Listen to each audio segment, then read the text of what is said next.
Isa pong malakas na palakpak po para sa ating Panginoon. Yung mas malakas po para sa ating Panginoon. Hallelujah. Ngayong gabi po ay dala ko na tayo sa salita ng ating pong Panginoon. Muli po tayong tumayo bilang paggalang po natin sa salita ng ating Panginoon. Filipos chapter 4, versikulo 4 hanggang 7. Magalak kayong lagi sa Panginoon. Inuulit ko, magalak kayo. Ipadama ninyo sa lahat ang inyong kabutihang loob. Malapit nang dumating ang Panginoon. Huwag kayong mabalisa tungkol sa anumang bagay. Sa halip, hingin ninyo sa Diyos ang lahat ng inyong kailangan sa pamamagitan ng panalangin may pasasalamat. At ang kapayapaan ng Diyos na hindi kayang maunawaan ng tao, ang siyang mag-iingat sa inyong puso at pag-iisip dahil sa inyong pakikipag-isa kay Kristo Jesus. Pagpalain ng Panginoon ang kanyang mga salita na atin pong nabasa. Maaari na po kayong umupo.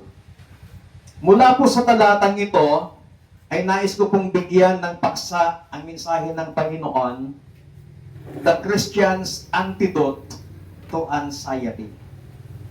Sino po yung mga may anxiety po dito?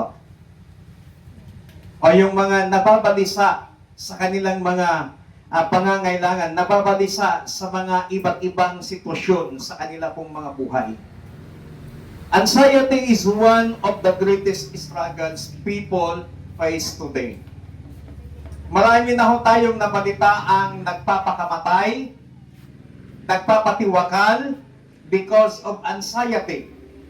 Dahil ang anxiety po, kapag hindi po natin napaglabanan yan, babagsak na madidepress ang isang tao hanggang sa tuluyan na mawalan ng bait sa kanyang sarili.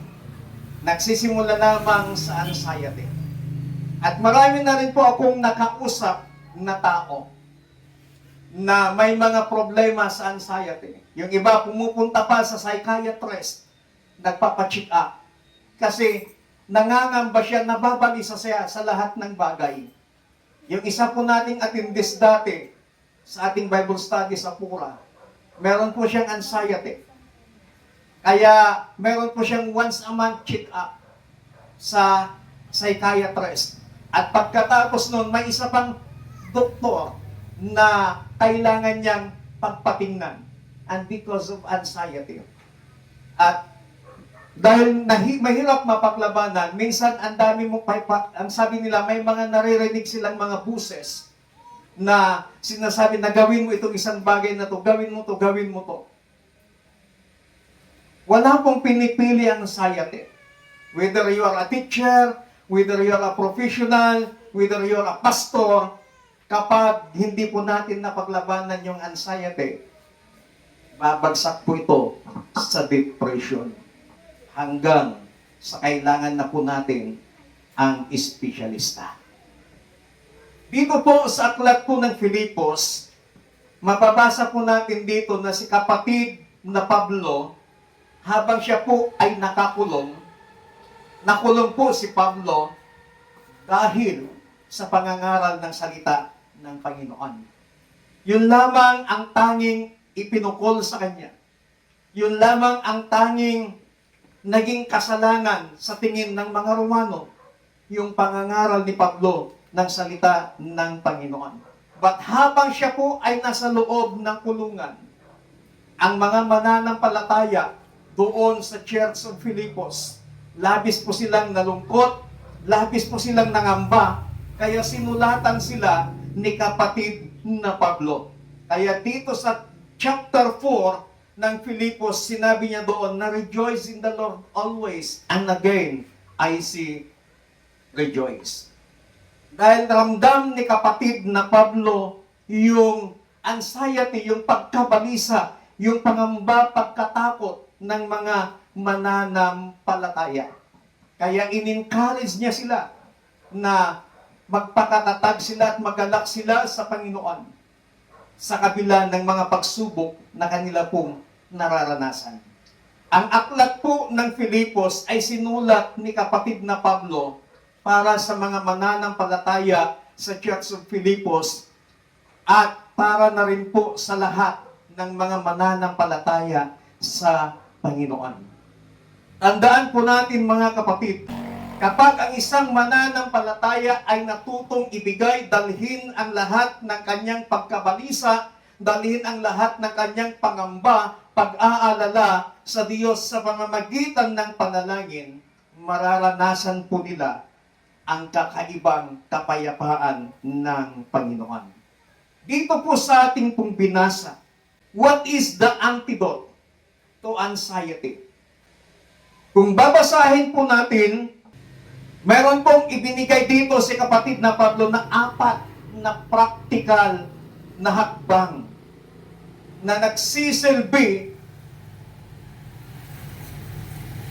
na pangontra sa tinatawag na anxiety. Ang 4 practical steps nito is 4 na R. Number 1, sa verse 4, rejoice in the Lord always. Again, I will say, rejoice. Unang antidote is rejoice continually. Kung titingnan po natin sa Biblia, sa English or sa magandang balita Biblia, ang sabi niya po dito, magalak kayong lagi sa Panginoon, inuulit ko, magalak kayo. Sa English, rejoice in the Lord always, and again I say, rejoice. Yung pinakadulong salitang rejoice, sa dulo po noon, meron siyang tinatawag na imperative.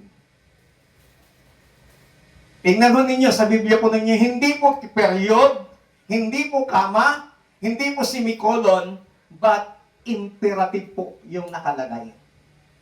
Kapag imperative po yung nakalagay, ibig sabihin, it is a command.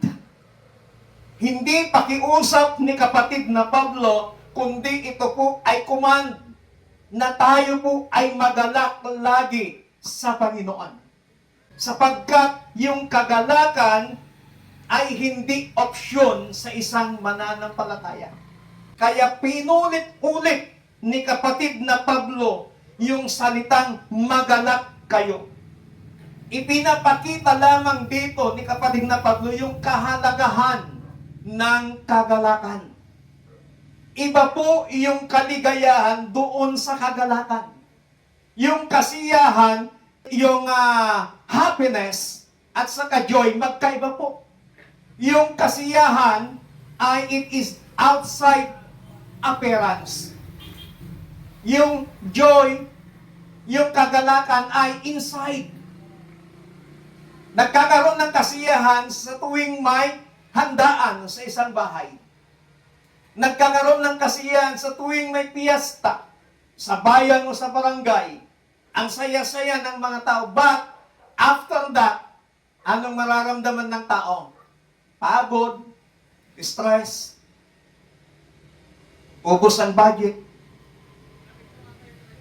Pero yung kagalakan, na kahit walang okasyon, kahit walang handaan, yung puso mo, punong-puno ng kagalakan ng Panginoon. Panloob na nararamdaman.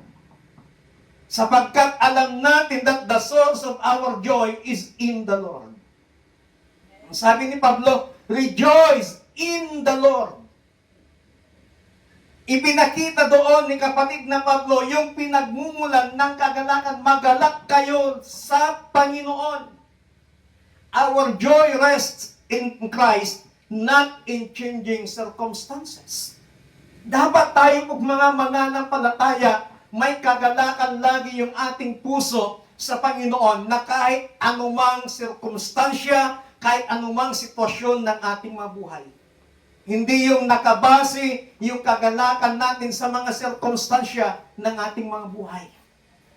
Pag maganda yung nangyayari, tuwang-tuwa ka, galak na galak ka sa Panginoon, galak na galak ka. Hindi mo ma-explain yung nararamdaman mo. Pero kapag ang dami ng problema, parang nalulupaypay ka, nalulungkot ka, hindi mo maramdaman yung kagalakan sa puso mo. Kasi ang iba, nakabase yung kanilang kagalakan sa mga sirkumstansya na dumarating sa kanilang mabuhay. Ang iba, nakabase yung kanilang kagalakan sa mga pagpapalang dumarating sa kanilang mga buhay. Tandaan po natin, dapat tayo pong mananampalataya. Ang kagalakan po natin, nakabase sa ating Panginoong Jesucristo. Kapatid, sa gabing ito, saan nakabase ang kagalakan mo? Sa mga sirkumstansya ba na magaganda na dumarating sa buhay mo? O sa ating Panginoong Jesucristo? So, dapat nakabase lagi ito sa ating Panginoong Jesucristo. Palakpakan natin ang Panginoon. Pangalawa po, na antidote para sa anxiety. Sa verse 5, ang sabi po dito sa English version, "Let your gentleness be known to everyone. The Lord is at hand." Ipadama ninyo sa lahat ang inyong kabutihan loob. Malapit nang dumating ang Panginoon. Reflect Christ through gentleness. Ipakita natin si Kristo sa pamamagitan ng kabutihang loob. Yung kabutihang loob ay ebidensya ng ating pagiging spiritual maturity. At isa sa mga fruit of the Holy Spirit is gentleness. Gentleness is the evidence of our spiritual maturity. Meron kang patience, meron kang kindness, meron kang self-control, and meron kang mercy towards others. So tayo, bagamat nagdaranas ng iba't ibang mga sirkumstansya sa buhay, kailangang makita pa rin si Kristo sa ating mga buhay sa pamamagitan ng pagpapakita ng kagandahang loob, kagandahang asal, or kagandahang pag-uugali. Amen. Bakit tayo magpapakita ng kagandahang asal, kagandahang loob? Ang sabi ng binasa ng ating teksto, malapit na ang pagdating ng Panginoon. The Lord is near. Gaano ba kalapit? Hindi po natin alam. Bastang sinabi ng salita ng Panginoon, malapit na siyang dumating. Ang sinabi lang ng salita ng Panginoon, maghanda tayo lagi. Kasi ang kanyang pagdating, ang sinasabi ng Biblia, parang isang magnanakaw na walang nakakaalam yung kanyang pagdating. Ang hinihintay po natin is rapture. At ang sinasabi ng Biblia, walang binigay na palatandaan kung kailan darating ang ating Panginoong Jesucristo. Kaya tayong mga mananampalataya dapat laging mag-reflect si Kristo sa ating mabuhay sa pamamagitan ng kagandahang loob, kagandahang asal, kagandahang pag-uugali. Pangatlo na antidote for anxiety. Sa verse 6, ang sabi po dito, huwag kayong mabalisa tungkol sa anumang bagay. Sa halip, hingin ninyo sa Diyos ang lahat ng inyong kailangan sa pamamagitan ng panalangin may pasasalamat. Pangatlong R, replace anxiety with prayer. Do not be anxious about anything. Anxiety should not dominate the believer's life. Yung labis na pagkabalisa, yung labis na pag-aalala, yung labis na pangamba, huwag nating hayaan na siya ang magkontrol na siya ang maghari sa ating mabuhay bilang isang mananampalataya. Yung anxiety na yan, palitan natin ng panalangin. Instead of worry, then worship to God. Imbis na doon ka sa tabi magmumukmuk, na magmamaktol, magrereklamo, manalangin ka na lang sa Panginoon. Amen. Kung babasahin po natin sa ating binasa, sa ating pong teksto, meron pong 4 na elemento ng panalangin na ibinigay dito ni kapatid na Pablo. Yung unang-unang elemento, sabi niya, prayer. Ano itong prayer na tinutukoy dito? Worship and communion. Sumamba ka sa Panginoon. Makipag-big ka sa Panginoon. Makipag-communicate ka sa Panginoon. Ang problema ng minsan sa atin na mga mananampalataya, saka lang natin maalalang manalangin pag may problema, pag naharap sa mabigat na sitwasyon. Ginagawa lang natin na parang last option natin yung prayer.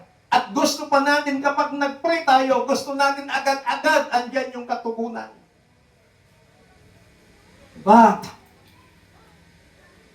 hindi pa man dumarating ang problema. Hindi pa man dumarating ang mga anxiety sa ating mabuhay.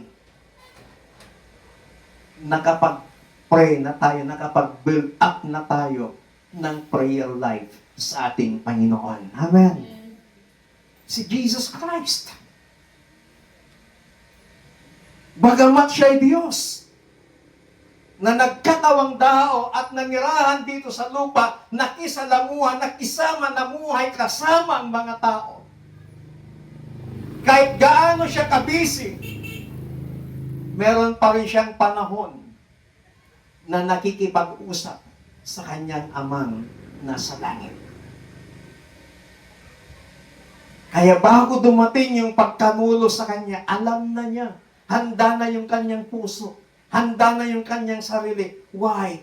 Dahil sa patuloy niyang pakikipag-komunikasyon, pananalangin sa Panginoon, ipinakunawa sa kanya ng Diyos Ama yung kanyang kalooban. Kaya tanggap na tanggap ni Jesus.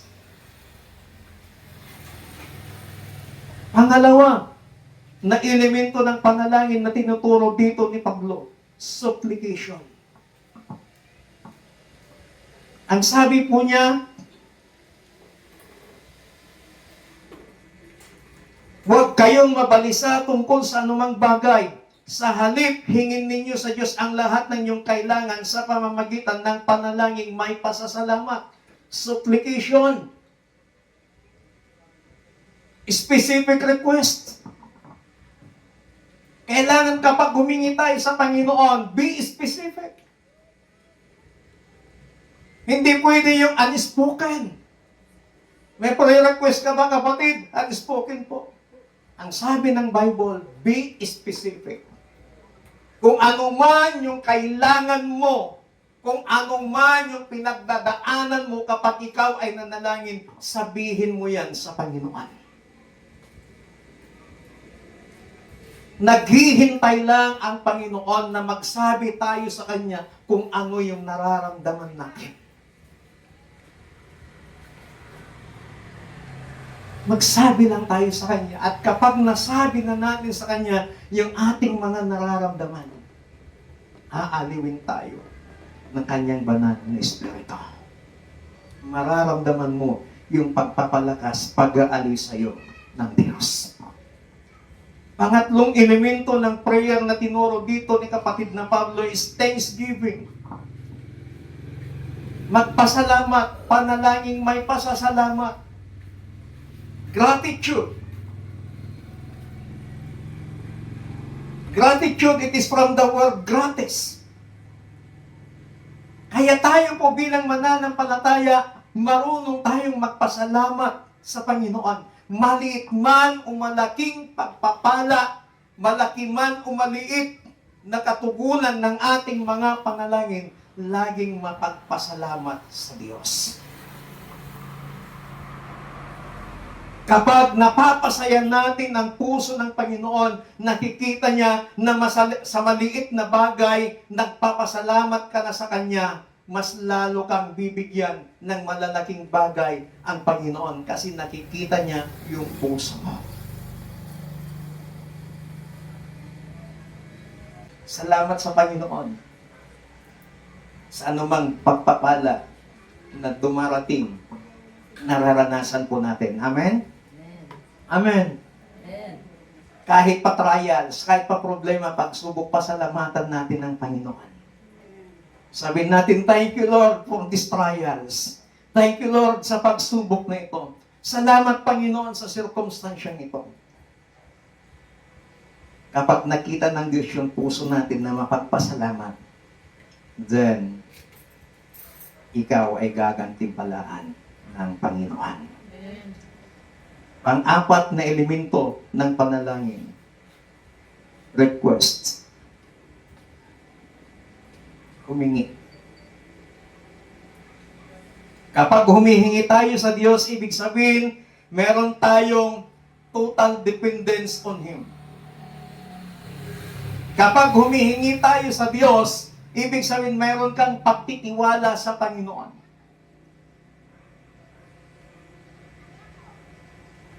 Pero pag hindi ka humihingi sa Panginoon, wala kang pagtitiwala sa Diyos. Para bang sinasabi mo, I don't need God.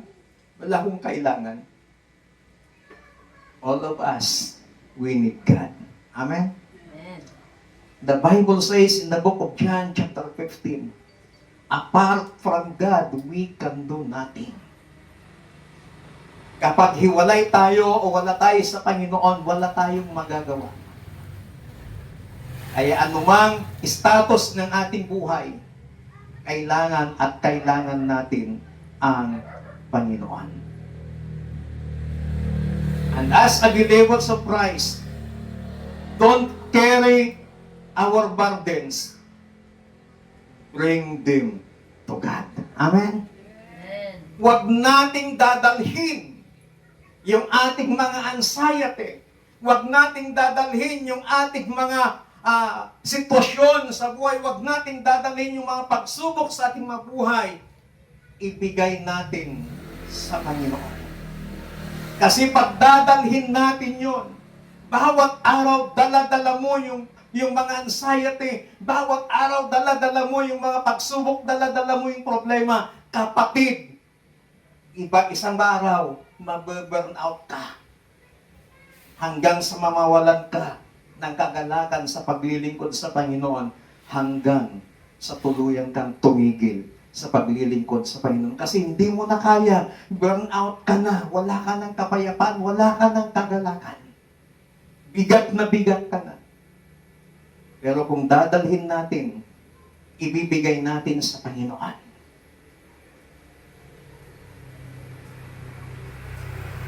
Yung mga bigatin na nararanasan natin. Pagtatagumpayan tayo ng Panginoon. Every worry should become a prayer. Yung bawat pagkabalisa, bawat anxiety, bawat pangamba, bawat pagkatakot, naway maging panalangin. Lagi nating ibigay sa Panginoon, anuman yung ating mga alalahanin, anuman yung ating mga problema, anuman yung pinagdadaanan natin sa buhay. Huwag nating dalhin na mag-isa. Huwag nating buhatin. Ibigay natin sa Panginoon. Last na R. Sa verse 7, it says, and the peace of God will guard your hearts and your minds in Christ Jesus. Sa magandang balita, Biblia, ang kapayapaan ng Diyos na hindi kayang maunawaan ng tao ang siyang mag-iingat sa inyong puso at pag-iisip dahil sa inyong pakikipag-isa kay Kristo Jesus. Lagi po nating tandaan that the source of our peace, it comes from God. nagmumula sa ating Panginoon. And peace, it is a gift, not something we manufacture. Hindi ito ginagawa. Ang kapayapaan, ito ay kaloob ng Panginoon. Kakaiba yung peace na ibinibigay ng Diyos doon sa peace na ini-offer ng sanlibutan. Iba din po yung peace of God na binibigay niya sa atin kaysa tinatawag na rest in peace. Kaya dito sa number 4, sa verse 7, rest in God's peace. Mamahinga sa kapayapaan ng Diyos. Kailangan din po natin na magkaroon ng pamamahinga sa kapayapaan ng Panginoon. Yung ating isipan, yung ating mga puso, yung ating pisikal na katawan, toxic na, ang dami ng tinatanggap na mga negatibo, ang dami na nating mga iniisip, ang dami na nating mga inaalala from the future para sa bukas.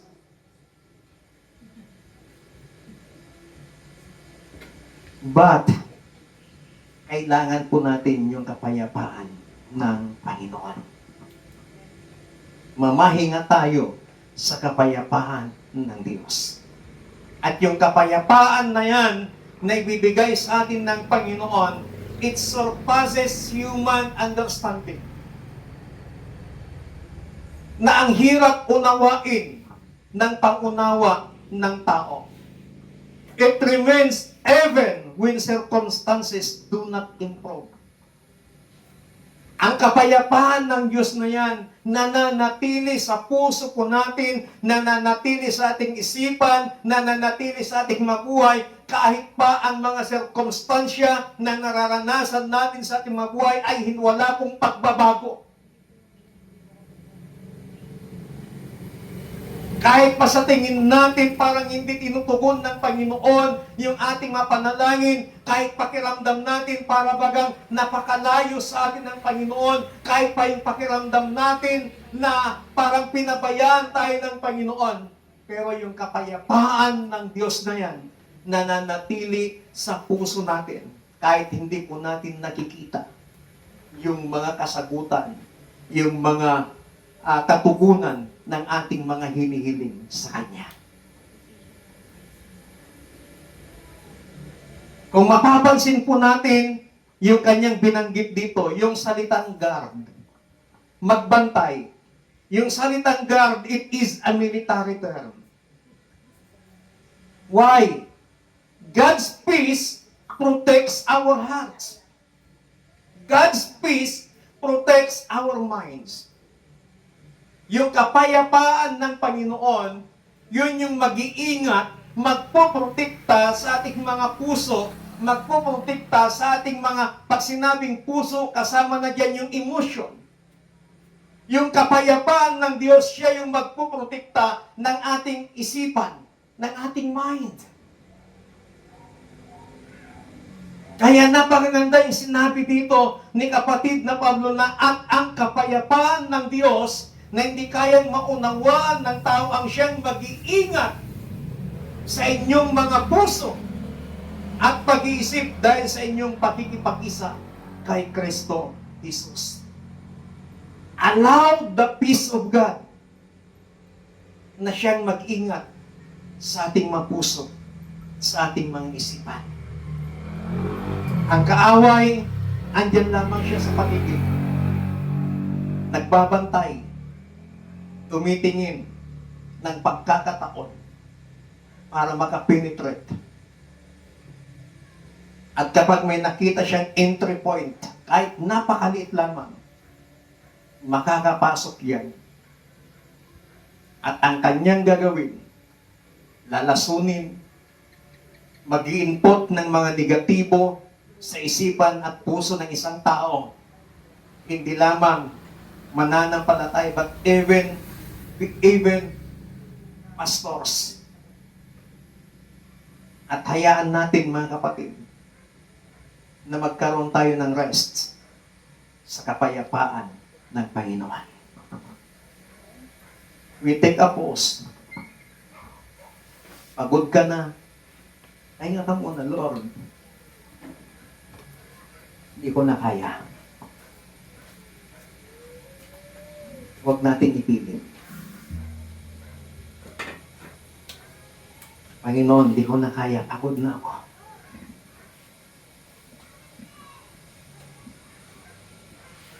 Binibigay ko sa inyo. Kapag ginawa po natin itong 4 na practical steps na tinuturo ni kapatid na Pablo para pangkontrahin yung mga anxiety sa ating mabuhay, kailanman hindi tayo makakaranas ng labis na pag-aalala. Hindi tayo makakaranas ng labis na pagkabalisa. Hindi tayo makakaranas ng anxiety sa ating mabuhay.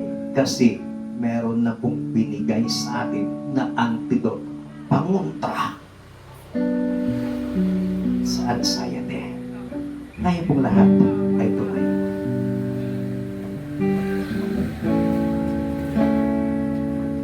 Kapatid, sa gabing ito, whatever anxiety, whatever struggles, whatever pain, whatever trials, whatever problems that you are encountering right now, these 4 practical steps na itinuro sa atin ni kapatid na Pablo according to Philippians chapter 4 verses 4 to 7. Kapag ginawa po natin ito, ang lahat ng yan mawawala. Kasi papalitan ng Panginoon ng kagalakan, papalitan ng Panginoon ng kapayapaan, papalitan ng Diyos ng katagumpayan ang lahat ng ma-anxiety na yan. Hallelujah. Oh, we worship Jesus. Hallelujah. Pupurihin ka, O Diyos, ang aming alay ay pagsamba, kalwalhatian, buong karangalan, kapangyarihan mo'y walang katulad. Pupurihin ka, O Diyos, ang aming alay ay pagsamba, kalwalhatian, buong karangalan, kapangyarihan mo'y walang katulad. Ikaw ang tunay na Diyos, ika'y walang katulad, ika'y nag-iisa, ikaw lamang, wala nang iba.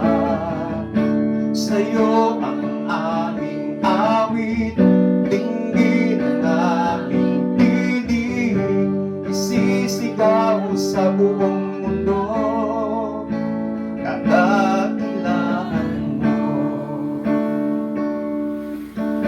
Panginoon, sa gabi po ito, maraming salamat sa inyong mga salita na tinuruan mo kami ng mga practical steps na aming gagawin na pangontra sa mga anxiety, na pangontra sa mga pag-aalala, na pangontra sa mga bagay na negatibo na nangyayari sa aming mabuhay. Thank you, Lord. Banal na Espiritu, patuloy mong panatilihin ang kapayapaan, ang kagalakan sa aming mga puso, sa aming mga isipan. Whatever circumstances na aming nararanasan, O God, live your peace, and live your joy. Patuloy na maranasan, patuloy na maghari, manahan sa aming mga puso, Panginoon. Tulungan mo ang bawat isa sa gabi pong ito na nakakaranas ng mga anxiety, na nakakaranas ng mga labis na pag-aalala, na nakakaranas ng mga labis na pangamba, pagkatakot sa buhay, sa future. Panginoon, gabayan mo kami, palakasin mo kami, at tulungan. Marami pong salamat sa pangalan ni Jesus. Amen. Palakpakan po natin ang Panginoon.